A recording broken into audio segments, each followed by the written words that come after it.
Nah, jadi hati-hati memahami bid'ah ini, karena ini hadis ini rancak benar dijadikan senjata untuk membid'ahkan orang, bahkan mengkafirkan orang. Padahal sebenarnya sudah dibahas di zaman Bukhari dan sudah selesai, final aja kita sudah. Apabila perkara yang baru nintu kada menyalahi Quran, kada menyalahi hadis, kada ditentang oleh ulama yang spesialis, ya kita secara zahir bid'ah, tapi secara makna bukan bid'ah. Kenapa? Karena secara substansi Quran menghendaki kebaikan, hadis menghendaki kebaikan. Apabila ini perkara kebaikan, maka leres dengan Quran dan hadis. Nah, jadi secara zahir memang pinanya kada pernah digawe oleh Nabi, tapi secara makna berhubungan sekali aja kita.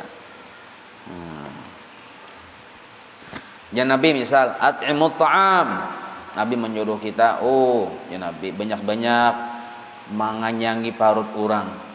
Nah, itu kan perintah secara umum. Itu termasuk ibadah yang paling afdal, ibadah nih menganyangi parut orang. Nah, dan Nabi secara umum menyuruh. Nah, mungkin di zaman Rasulullah bahari cara menganyangi parut orang itu membawai ke rumah makanan.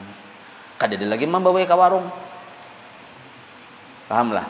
Jadi kalau kita sekarang ini membawai kawan makan ke restoran, bid'ah itu. Bid'ah. Kenapa? Karena zaman Nabi kada pernah terjadi membawa makan kakawanan ke restoran, ke kafe, ada bisa, ada tidak. Pahamlah. Padahal kan at'imut ta'am itu ya Nabi makani kanyangi parut orang. Beri makan. Ini ibadah. Pahamlah. Nah, cuma kayak apa bentuk ibadahnya? Nah, ini kita ada relevansi, ada aktualisasi, ada inovasi, dan ada spekulasi. Nah, ini aja kita. Jadi mun bujur-bujur hendak menuruti zaman Nabi, turuti kayak cara Nabi memberi makan orang. Dan bentuk makanannya pun yang kakak itu pang juga. Lalu pian menyurungi orang makan nasi bungkus bid'ah tak? Karena ada zaman Nabi nasi bungkus. Apalagi nasi kuning ada juga. Nah, jadi mun hendak bujur-bujur tuh. Nah, ini ibadah nih. Kada aja bid'ah tuh harus yang perkara ibadah. Ya ibadah. Nih kan memberi makan orang ibadah.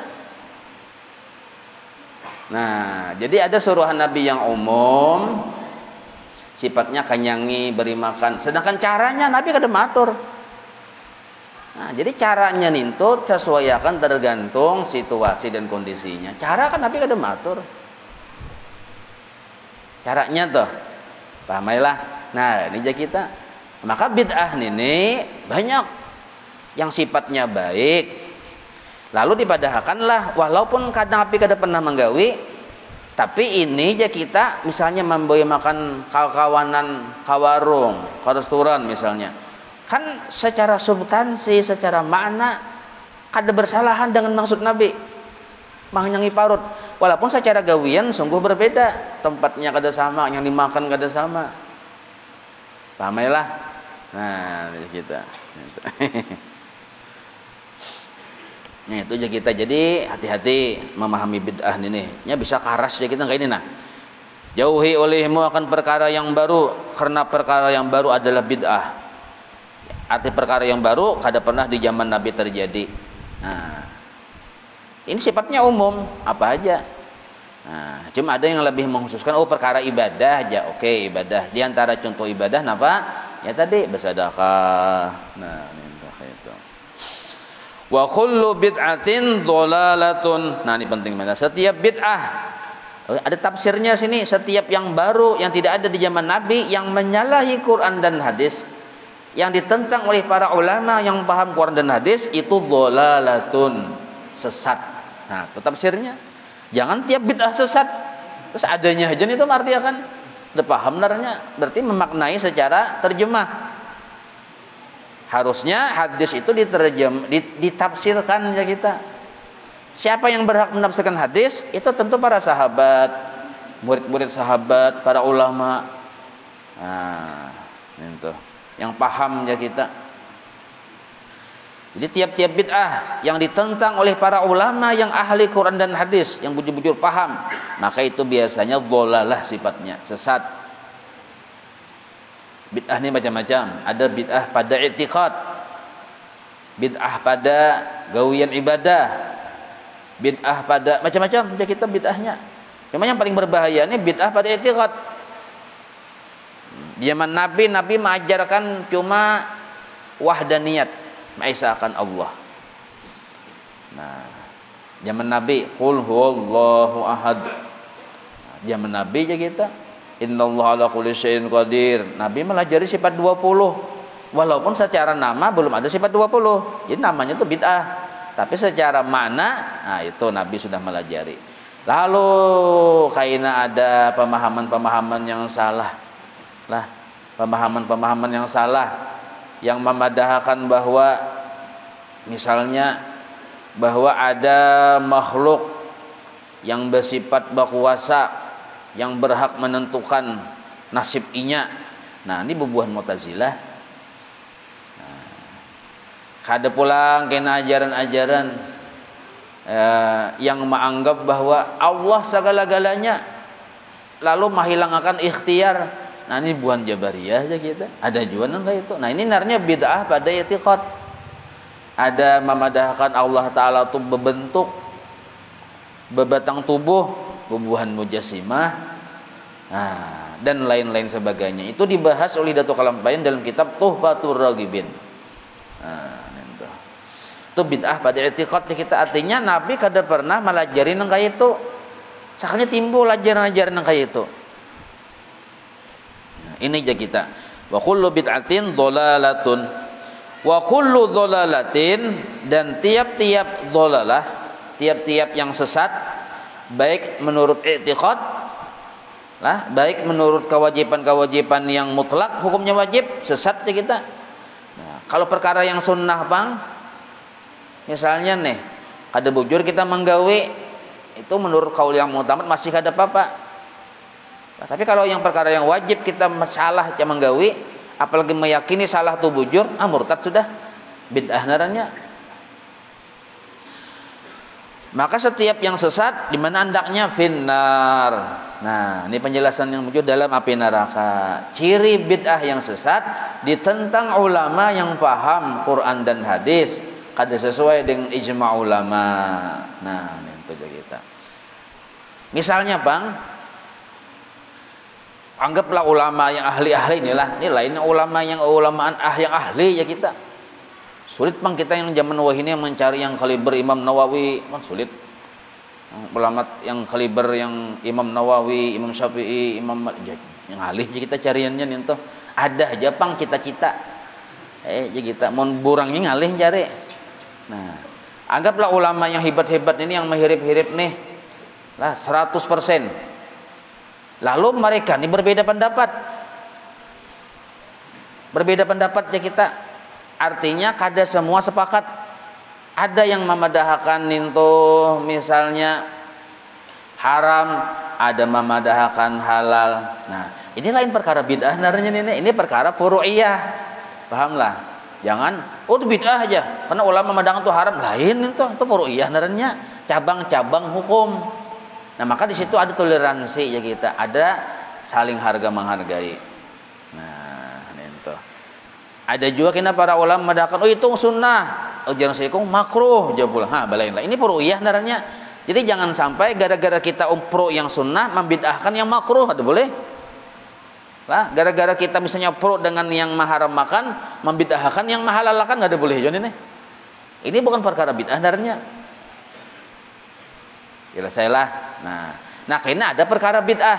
Jadi perkara bid'ah ini sebenarnya sudah selesai di zaman Bahari, sudah selesai. Di zaman Imam Nawawi yang awal itu sudah selesai perkara-perkara agama ini.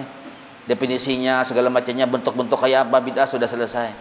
Nah, bid'ah pemahamannya terbagi dua, ada bid'ah hasanah, sayyi'ah, itu sudah selesai. Sebenarnya sudah selesai.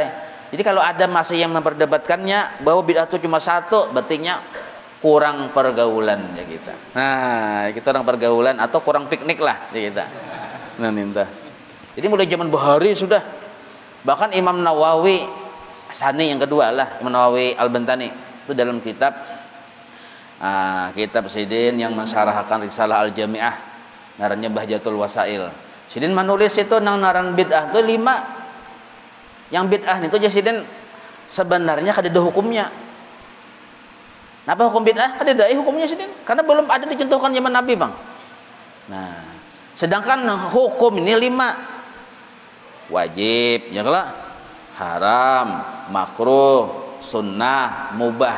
Nah, maka perkara yang baru itu karena hukumnya kadada, bagaimana kita menghukumkannya? Nah, maka dilihat ya kita, apakah berkesesuaian kepada yang salah satu yang 5 ini yang mana?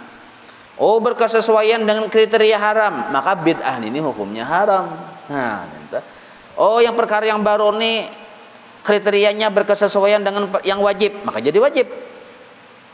Oh, bid'ah yang baru di zaman Nabi ini tidak pernah terjadi tapi ada zaman sekarang, tetapi kriterianya berkesesuaian dengan sunnah, maka hukumnya jadi sunnah. Oh, ini berkesesuaian kriterianya, bentuk-bentuknya, indikatornya dengan yang makruh, maka jadi makruh. Oh, ini perkara yang mubah, lalu jadi mubah. Nah, maka hukum bid'ah asalnya kadada menjadi ada bila berkesesuaian dengan salah satu hukum Islam yang 5 ini. Nah, maka kalau diperluas lagi hukum bid'ah itu lalu jadi 5 itu. Ada 2 lagi.